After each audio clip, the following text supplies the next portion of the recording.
వామపక్ష పార్టీకి మేము మద్దతు తెలుపుతామని కేటీఆర్ ప్రకటించడం. అది అది అవసరం అక్కడ, ఎందుకంటే సింగరేణి అంతా కూడా ఆగం చేస్తున్నారు కాబట్టి ఎంతో కొంత పోరాట పడిన సిపిఐలో ఉంటుంది కాబట్టి అక్కడ ఆ నిర్ణయం బీఆర్ఎస్ వెల్కమ్ చేయాలి మనం. ఖచ్చితంగా సిపిఐకి సపోర్ట్ చేసినట్టయితే కాంగ్రెస్ను రాకుండా ఆపడానికి వీలవుతుంది. అది సింగరేణి హెడ్ క్వార్టర్స్ కూడా అనేది. అది అది అర్థం కాదు. కూనంనేనికి బలం ఇచ్చి వాళ్ళ అభ్యర్థిని పోటీ పెట్టకుండా సపోర్ట్ చేసి గెలిపించింది కాంగ్రెస్ పార్టీ. మున్సిపాలిటీ దగ్గరకు వచ్చేవారు ఇద్దరు పరస్పరం పోటీ చేసుకుంటారు. ఇప్పుడు మేయర్ కోసం ఇద్దరు పోటీ పడతారు, పోటాపోటీగా క్యాంపులు నిర్వహిస్తారు. అసలు ఏ పార్టీకైనా సిద్ధాంతం ఉన్నదా, నిజాయితీ ఉన్నదా, ప్రజలు ఉండనిస్తున్నారా? ఒకవేళ నిజాయితీగా పనిచేసిన పార్టీని కూడా ప్రజలు ఓడిస్తున్నారు. ఇప్పుడు ప్రజల బాటను పార్టీలు అనుసరించాలనా, పార్టీలు ప్రజలను తమ దారి తెచ్చుకోవాలన్నా అంటే ప్రజల బాటనే పార్టీలు పోవాల్సిన పరిస్థితి ఉన్నది. ఇక్కడ లీడర్స్ ప్రజలు అవుతున్నారు, ఫాలోయర్స్ పార్టీలు అవుతున్నాయి. లీడర్ డెఫినేషన్ మారిపోయింది. లీడర్ అంటే ఈ has to lead the public people, but ఇక్కడ లెడ్ బై ద పీపుల్. ప్రజలు మంది అడిగితే మంది ఇవ్వాలి, నోట్లు అడిగితే నోట్లు ఇవ్వాలి, 1,000కి సాటిస్ఫై కాకపోతే 5,000 ఇవ్వాలి. ఎట్లున్నదంటే ఇప్పుడు రేపు 28 ఎన్నికలల్లో ఓటుకు 10,000 నుంచి 20,000 ఇచ్చినట్టు కనబడతా ఉంది. అంటే అది ఇవ్వాలంటే ఏం చేయాలి? అడ్డగోలుగా దోసుకోవాలి. ఇక డెవలప్మెంట్ లేదు, ప్రజల సంక్షేమం లేదు, ఎక్కడ దొరికితే అక్కడ అందినంత దోసుకోవాలి, భూములు అమ్మాలి, ఇండస్ట్రియలిస్టుల దగ్గర క్విట్ ప్రోలు తీసుకోవాలి. ఎటు పోతున్నది సమాజం అర్థం కావట్లేదు. AP deputy CM Pawan Kalyan Godavari జిల్లాలో కొబ్బరి చెట్లకు దిష్టి తగిలిందని చెప్పి చేసిన కామెంట్స్ కావచ్చు, అదే క్రమంలో జనసేన నుంచి కూడా మరి మున్సిపల్ ఎన్నికల్లో కొంతమంది పోటీ చేయడము, ఆయన ప్రచారానికి వస్తా అన్నారు కానీ రాలేదు. ఏం జరిగి ఉంటుంది అంటారు సార్ ఆ వ్యాఖ్యలకు? అక్కడ కూడా ఏంటంటే అమిత్ షా దగ్గర పోయి నేను మాట్లాడినప్పుడు తెలంగాణ బొమ్మన్నాడు ఆయన. తెలంగాణలో ప్రచారం చేయండి, మా బీజేపీ అభ్యర్థులను గెలిపియండి అన్నాడు. ఇక్కడ చూస్తేనేమో జనసేన బీజేపీ మధ్యలో పోటీ ఉన్నది చాలా దిక్కులా. కాబట్టి ఆయన పార్టీని ఆయన కాపాడుకోవాలి కాబట్టి అమిత్ షాకి ఇచ్చిన మాట తప్పిండు. సరే, కొబ్బరి చెట్ల విషయం గతంలో మాట్లాడుకున్నాము, ఇప్పుడు అది ఫ్రెష్ ఇష్యూ ఏం కాదు. కానీ ఈ పార్టీలకు ఏంటంటే ఒక చిత్తశుద్ధి లేదు. ప్రజలు ఎట్లా కావాలనుకుంటే అట్లా ఆట ఆడుతున్నాయి ఇవి. ప్రజలకు కావాల్సింది డబ్బు, మందు. వాళ్ళకి సంక్షేమం పట్టదు, అభివృద్ధి పట్టదు. ఒకవేళ ఎవరన్నా కేసీఆర్ లాంటి వాళ్ళు సంక్షేమం అభివృద్ధి చేసినా కూడా ఆయన ఇంట్లోకెళ్ళి చేసిండా, ఆయన ఇంట్లోకెళ్ళి ఇస్తున్నాడా? ఈ పార్టీలన్నీ కూడా అవినీతి పార్టీలని, వాళ్ళు కూడా అవినీతి పరులుగా మారిపోయారు. ఇక మనం మనలాంటి వాళ్ళం ఏం మాట్లాడతాం, ఏం చెప్తాము? ఈ ప్రజలను చూసి సిగ్గుపడాలన్నా, అనుసరిస్తున్న పార్టీలను చూసి సిగ్గుపడాలన్నా? సార్, కేసీఆర్ ఈ యొక్క అంటే మున్సిపల్ ఎన్నికల ప్రచారానికి రాకపోవడం అనేది ఒక లోటుగా మనం చూడొచ్చా సార్? ఇంకా ఇంత సినిమా ఉండగా మళ్ళీ కేసీఆర్ ఎందుకు? కొద్దిగా మంచి పేరు ఉన్న నాయకుడు ఎవరైనా ఉన్నారు ఈ తెలంగాణలో అంటే అది కేసీఆర్, ఆయనతో ఉన్న కొద్ది మంది. ఇక వాళ్ళని కూడా భ్రష్టు పట్టిద్దాం మనం. అంటే ఇప్పుడు ఆయన ప్రభావం మనం కాపాడుకుందాం. ఆ కేసీఆర్ పోకపోవడమే మంచిది ఈ చెత్త రాజకీయాలల్లో ప్రజల్లోకి. రేపు అసెంబ్లీ ఎన్నికలలో ఆయన తన వాగ్దాటిని మళ్ళీ మనకు చూపెడతాడు.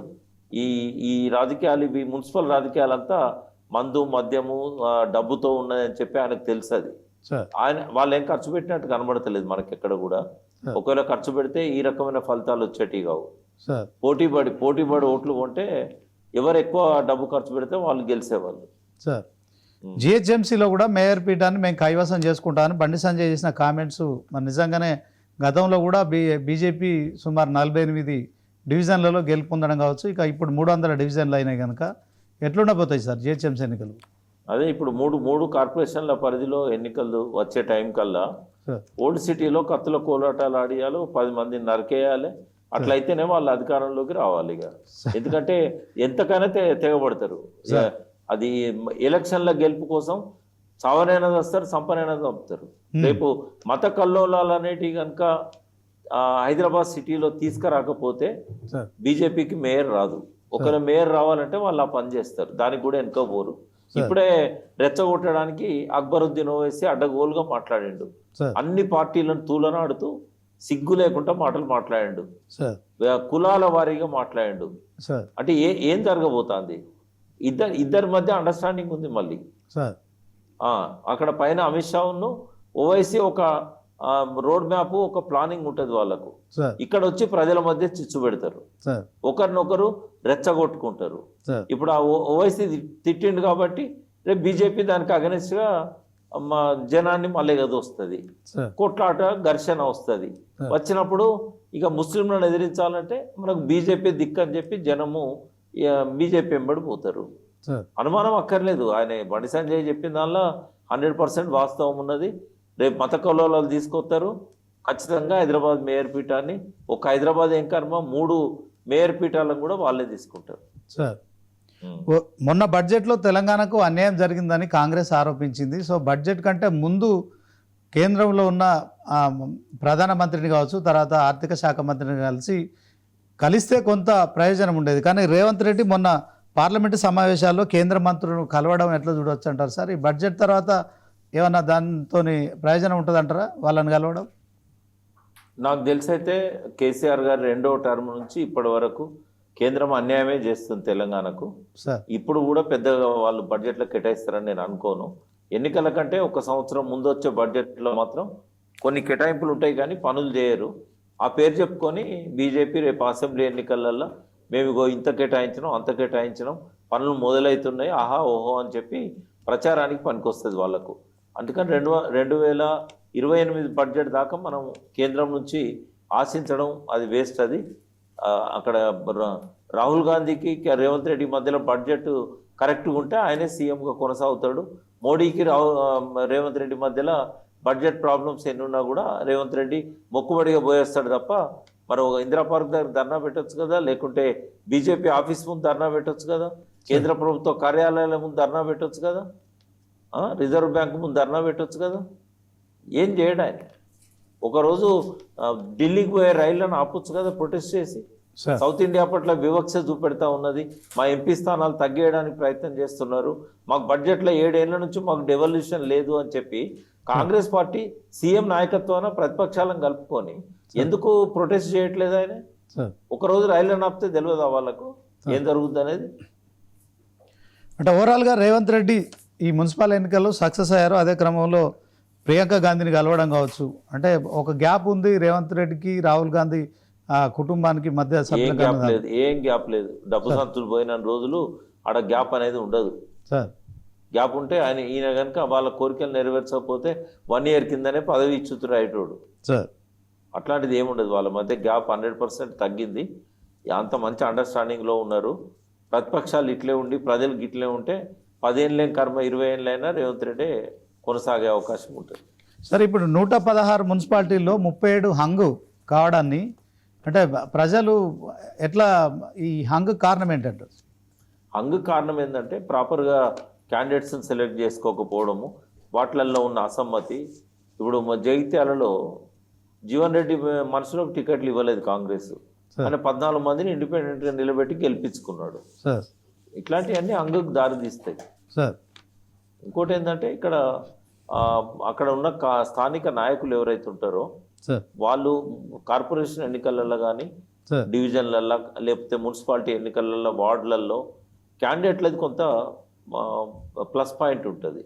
అంటే ఒక బలమైన నాయకుడు ఉన్నప్పుడు పార్టీని చూడరు వాళ్ళు. కాబట్టి అట్లాంటివన్నీ కూడా కారణం అంకి. సార్, ఇక ఫైనల్గా మీకు ఒక క్వశ్చన్ మీరు చెప్పాల్సిందే. ఆల్ ఇండియా ఫార్వర్డ్ బ్లాక్తోని తెలంగాణ జాగృతి కల్వకుంట్ల కవిత గారు కాసేపటి క్రితమే మీడియా సమావేశంలో మాట్లాడుతూ ఇది కేవలం న్యూస్ రీల్ మాత్రమే, ముందుంది సినిమా అని చెప్పడం. అదే క్రమంలో ఆల్ ఇండియా ఫార్వర్డ్ బ్లాక్ సంబంధించి మరి కలిసి పోటీ చేసిన క్రమంలో ఒక మున్సిపాలిటీ కూడా కైవసం చేసుకోవడం కావచ్చు, కొంత ఆల్ ఇండియా ఫార్వర్డ్ బ్లాక్ సంబంధించిన ఈ యొక్క వార్డుల్లో కూడా మరి కార్పొరేషన్లతో పాటు వార్డుల్లో కూడా కార్పొరేటర్లు కౌన్సిలర్లు గెలవడం, దీన్ని ఎట్లా చూడొచ్చు? అంటే గుర్తేమో ఫార్వర్డ్ బ్లాక్ది. అవును సార్. ఆ పార్టీకి తెలంగాణలో ఏమీ లేదు సార్. మీరు చెప్పగలుగుతారు ఆ పార్టీ అధ్యక్షుడు ఎవరు? సార్ పోనీ మీరు ఓటర్ అది పెట్టండి పోలు. ఫార్వర్డ్ బ్లాక్ అధ్యక్షుడు ఎవరు? సార్ ఆ పార్టీ ఎప్పుడైనా ఎవరైతే ఏ పార్టీలో అయితే టికెట్ రాలేదో వాళ్ళకి టికెట్ ఇస్తుంది. అది ఆ సింహం గుర్తు అనేది మంచిగా కనబడుతుంది కాబట్టి ఆ గుర్తు తెచ్చుకొని గెలుస్తూ ఉంటారు. నిన్న మెయిన్ మీడియా ఛానల్లో కూడా కవిత ఏఐబి పార్టీ అన్నట్టు కొంతమంది వేసినట్టు కనిపించింది. ఏమున్నది, ఇప్పుడు రేవంత్ రెడ్డి సపోర్ట్ ఉంటే ఎవరైనా గెలుస్తారు. అలా సార్ ఆ పేరు నేను తీసుకోను కానీ సార్ ఎవరైనా ఆ గుర్తేమో ఫార్వర్డ్ బ్లాక్ది సపోర్ట్ చేసింది కాంగ్రెస్. సార్ ఇంకా అది కూడా ఒక గెలిపేనా? సార్ అంటే రేవంత్ రెడ్డి సపోర్ట్ ఎందుకు చేస్తాడు సార్ ఆ పార్టీకి సంబంధించిన వాళ్ళకి? కవిత గారు ఉన్నారు, ఓకే, సృష్టికర్త కదా ఆయన. ఉమ్. ఇప్పుడు ఆమె పార్టీ పెడతానని చెప్పుకుంటే రేవంత్ రెడ్డి సంక్షోభానికి కారణమే ఆయన కదా సార్. ఇప్పుడు పిల్లి కళ్ళు మూసుకొని పాలు దాగి ఎవరు చూడట్లేదు అనుకుంటే అంత అమాయకులు ఎవరు లేరు తెలంగాణలో.